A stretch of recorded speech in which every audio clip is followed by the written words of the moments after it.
28,000 monthly salary, family, husband, wife, child. Loan యాప్లో 50,000 rupees తీసుకున్నాం. 12 months tenure. Monthly EMI సుమారు 5,600 rupees. మా family minimum living cost total 18,000 rupees. EMI కట్టాక monthly balance సుమారు 4,400 rupees మాత్రమే. 2 months తర్వాత స్కూల్ ప్లస్ మెడికల్ కలిగి 8,000 రూపీస్ ఎక్స్పెన్స్ వచ్చింది. క్యాష్ సరిపోలేదు. మళ్ళీ loan app. 8,000 rupees loan, EMI సుమారు 1,700 రూపీస్. ఇప్పుడు టోటల్ ఈఎంఐ సుమారు 7,300 రూపీస్. లివింగ్ ప్లస్ ఈఎంఐ కలిపి మంత్లీ అవుట్ఫ్లో సుమారు 25,300 రూపీస్. శాలరీ 28,000. హ్యాండ్లో మిగిలేది 2,700 రూపీస్ మాత్రమే. ఇది ట్రాప్ అని మేం యాక్సెప్ట్ చేశాం.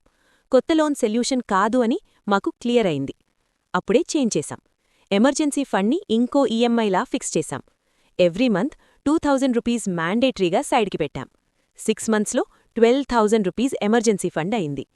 తర్వాత ఎక్స్పెన్స్ వచ్చినప్పుడు లోన్ తీసుకోలేదు, ఎమర్జెన్సీ ఫండ్ యూజ్ చేశాం. Conclusion simple: emergency fund saving కాదు, నెక్స్ట్ లోన్ని స్టాప్ చేసే సొల్యూషన్.